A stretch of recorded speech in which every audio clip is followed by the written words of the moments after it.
Kenapa ya pulpen di jari aku bisa seimbang? Apakah pulpen ini pulpen ajaib? Tapi kalau digeser sedikit aja langsung jatuh.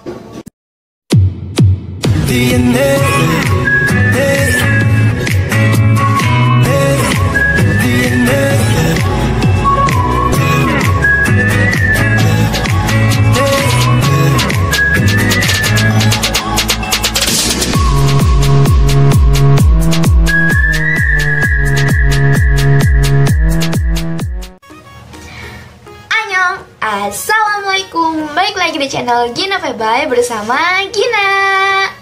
Kali ini aku kedapetan tugas praktek fisika lagi. Wow. Akhirnya ya, setelah sekian purnama aku dapet tugas praktek lagi. Wow, so excited. Tugasnya itu dari subbab materi dinamika rotasi dan kesetimbangan benda tegar. Tujuan dari tugas ini supaya kita dapat mencari titik berat dari benda tak beraturan. Di awal video tadi timbul pertanyaan, kenapa si pulpen ini bisa seimbang di jari aku? Itu semua karena adanya kesetimbangan benda tegar.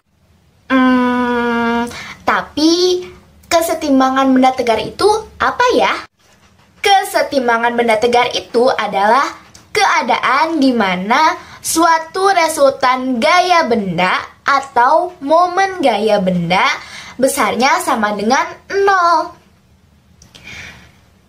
Tapi kenapa harus ada kesetimbangan benda tegar? Contohnya kayak rumah. Rumah kan benda ya. Nah, apabila suatu saat terjadi pergerakan lempeng atau lempeng yang saling bertubrukan, otomatis akan terjadi getaran di atas permukaan bumi. Nah, si getaran itu bakal buat rumah kita jadi ikut goyang. Tapi kalau rumah kita goyang terus-terusan, apa nggak hancur tuh rumah? Nah, makanya perlu adanya kesetimbangan benda tegar. Kesetimbangan benda tegar ini berkaitan dengan hukum 1 Newton. Coba-coba, siapa yang masih ingat hukum 1 Newton itu apa? Hukum 1 Newton berbunyi, apabila suatu benda diam, maka akan tetap diam. Apabila suatu benda bergerak, maka akan terus bergerak, alias resultan gayanya 0. Karena resultan gayanya 0, jadi maksudnya adalah si benda itu selalu mempertahankan posisi atau geraknya. Sama kayak hati kamu. Kalau kamu udah nyaman sama doi, pasti kamu gak akan pergi kan? Nah, contoh lain kayak kita lagi duduk di mobil. Kan duduk itu diem kan ya, cuma mobilnya aja yang gerak.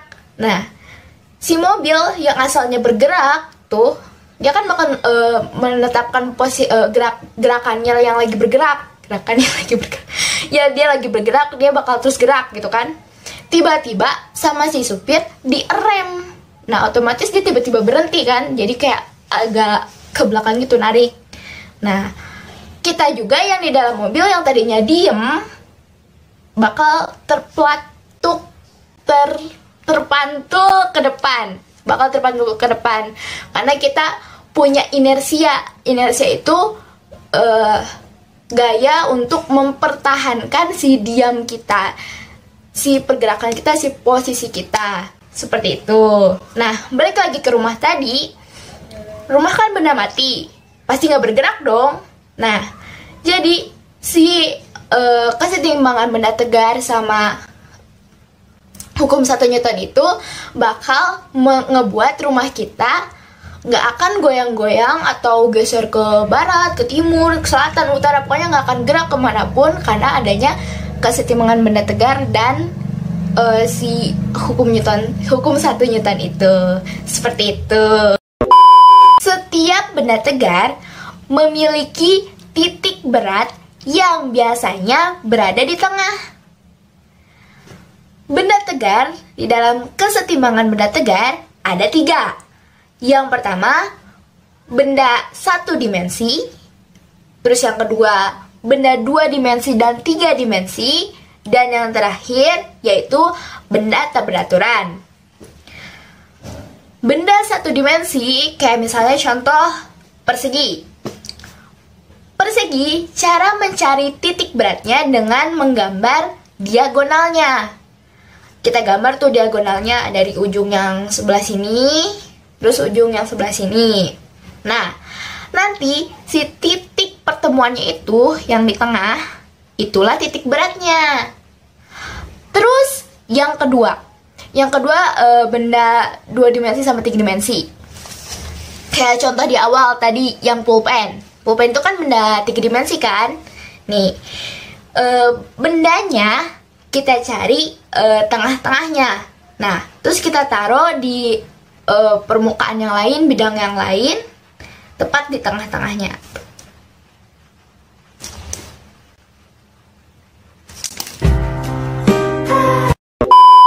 Kayak gini, jadi seimbang kan?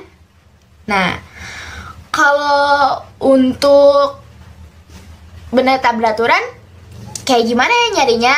Nah, langsung aja kita praktek. Alat dan bahan yang diperlukan ada karton, benang, paku, gunting, penggaris, spidol, buku berpetak, dan juga styrofoam. Pertama-tama kita siapkan kartonnya dulu. Kemudian kita ambil spidol, bebas mau warna apa aja, tapi aku pakai warna biru supaya cocok sama temanya. Biru-biru gitu, asik. Selanjutnya kita gambar pola sembarang. Di sini aku terinspirasi oleh cacing planaria, tapi ya bisa dilihat sendiri gambarnya gimana. Nah, setelah itu kita potong gambarnya, terus dilubangi menjadi di 3 sisinya. Kemudian lubang tersebut diberi nama titik A, B, dan C.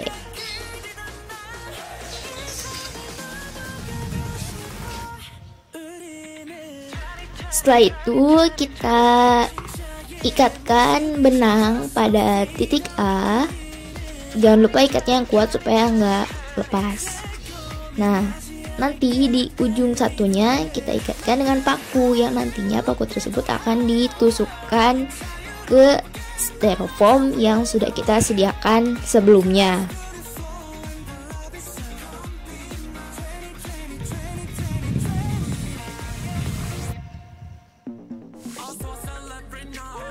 Ini aku ngambil beberapa referensi video contoh praktikumnya ya dari YouTube. Jadi kalau misalnya ada yang salah bisa langsung dikoreksi aja di kolom komentar, oke? Nah, selanjutnya aku lupa tadi bilang bahan alatnya juga ada beban. Bebannya di sini aku pakai penghapus Joico yang masih baru, ya. Bebannya diikat di benang ya. Nanti benangnya kita gantung di paku yang sama dengan karton yang udah dipotong tadi, ya.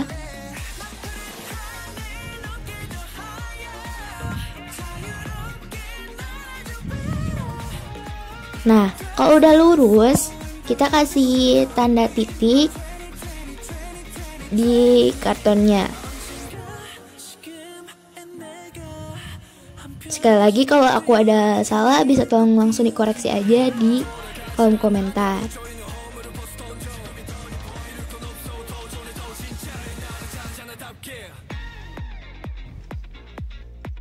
Nah, setelah melakukan step sebelumnya di ketiga lubang itu, nah si titik-titik yang udah dititikin langsung disatukan, digarisin ya, seperti video itu. Nah, nanti kan tuh ada perpotongan ya, itu kita kasih nama titik Z, dan titik Z tersebut adalah titik beratnya. Nah, tadi kan kita udah berhasil menemukan titik Z atau titik beratnya. Sekarang kita bisa menjawab pertanyaan dari Bu Guru. Pertanyaan yang pertama adalah, apa yang dimaksud dengan titik berat? Bagaimanakah jumlah momen gaya terhadap titik Z dan resultan gaya ketika benda dalam keadaan setimbang? Sekarang kita buktiin ya. Nah, si titik Z tadi kita taruh di jari kita.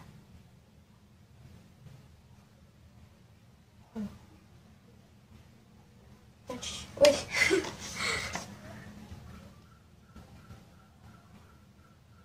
Nah, seimbang kan? Nah, jadi apa sih yang dimaksud sama titik berat itu? Titik berat adalah keseluruhan resultan gaya yang berkonsentrasi pada satu titik tertentu, sehingga benda tersebut dapat seimbang. Nah, kayak gini contohnya. Terus gimana jumlah resultan gaya sama momen gaya terhadap si kartun ini? Seperti yang tadi udah aku bilang, kesetimbangan benda tegar itu berarti resultan gaya sama momen gayanya harus sama dengan 0. Nah, karena gaya yang diberikan sama tangan aku itu 0, kenapa aku bisa bilang 0? Karena dari tadi tangan aku diem ya, nggak gerak, cuma kita taruh aja sih kartunya di sini. Nah, berarti momen gaya terhadap Z, momen gaya dan resultan terhadap titik Z-nya sama dengan 0, gitu. Nah, pertanyaan selanjutnya adalah, setelah ditemukan titik beratnya, letakkan karton pada bidang koordinat dan tentukan titik koordinat titik Z tersebut. Nah, ini aku udah taruh kartonnya di kertas kotak-kotak, di buku kotak-kotak yang udah kita sediakan tadi. Terus aku langsung garisin aja ke titik Z-nya. Ini kalau aku salah langsung aja koreksi di kolom komentar ya, karena aku juga masih belajar.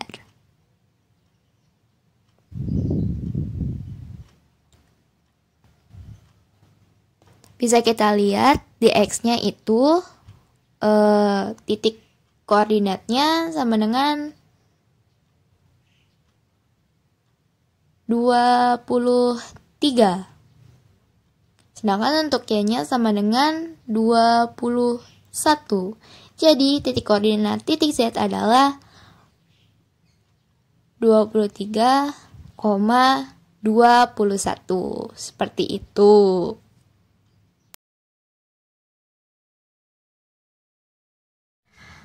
Oke, segitu aja dari aku. Semoga bermanfaat. Jangan lupa di subscribe, like, comment, share. Akhir kata, annyeong, assalamualaikum.